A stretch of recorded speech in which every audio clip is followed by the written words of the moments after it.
Hi friends, ನನ್ನ ಮಗನಿಗೆ ರಾಗಿ ಸಾರಿ powder ಖಾಲಿಯಾಗಿತ್ತು. ಹಾಗಾಗಿ ಮಾಡೋಣ ಅಂತೇಳ್ಬಿಟ್ಟು ರೆಡಿ ಮಾಡ್ಕೊತಾ ಇದ್ದೆ. ಇಲ್ಲಿ 1/4 kg ರಾಗಿ ತೊಗೊಂಡಿದ್ದೀನಿ. ಇದನ್ನು ಒಂದು 10 ಸಲಿನಾದರೂ ತೊಳೆದಿದ್ದೀನಿ.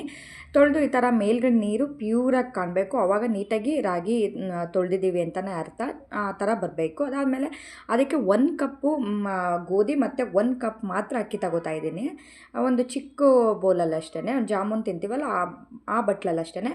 ಇದಕ್ಕೆ ಒಂದು ಅರ್ಧ ಕಡಲೆಕಾಳು, ಒಂದು ಅರ್ಧ ಉದ್ದಿನ ಕಾಳು ಮತ್ತು ಅದಕ್ಕಿಂತ ಸ್ವಲ್ಪ ಕಡಿಮೆ ಬಟಾಣಿ, ಸ್ವಲ್ಪ ಹೆಸರುಬೇಳೆ, ಇದನ್ನು ಕೂಡ ಒಂದು 1/4 ಭಾಗ ಅಷ್ಟೇ.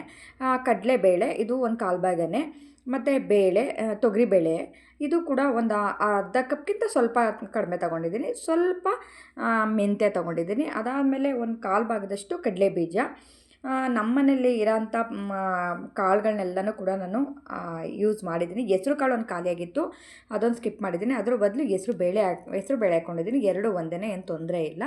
ಹೆಸ್ರು ಕಾಳು ಹಾಕ್ಕೊಂಡ್ರು ಇನ್ನೂ ಕೂಡ ಒಳ್ಳೆಯದು. ಬಟ್ ಅದು ಟೈಮ್ ಇಲ್ಲ ನನಗೆ ತರಿಸಿ ಮತ್ತೆ ಅದನ್ನು ರೆಡಿ ಮಾಡೋದಷ್ಟು ಲೇಟ್ ಆಗುತ್ತೆ ಅಂತ ಹೇಳ್ಬಿಟ್ಟು ಹೆಸ್ರು ಬೇಳೆನೇ ಹಾಕ್ಕೊಂಡೆ. ಇದನ್ನು ಕೂಡ ಒಂದು 10 ಸಲ ತೊಳೆದಿದ್ದೀನಿ. ಚೆನ್ನಾಗಿ ಎರಡನ್ನೂ ಕೂಡ ತೊಳೆದು ಪ್ಯೂರಾಗಿರಬೇಕು ಈ ಥರ ನೀರು. ಅದಾದಮೇಲೆ ಒಂದು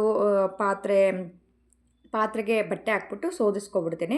ಜಾಲರಿ ಇರುತ್ತಲ್ಲ, ತೂತು ಜಾಲರಿ, ಅದಕ್ಕೆ ಬಟ್ಟೆ ಹಾಕ್ಬಿಟ್ಟು ಎರಡನ್ನೂ ಕೂಡ ಈ ಥರ ಫುಲ್ ಡ್ರೈ ಆಗಬೇಕು. ಕಾಟನ್ ಬಟ್ಟೆ ಇಟ್ಕೊಂಡು ಈ ಥರ ಸೋದಿಸ್ಕೊತೀನಿ.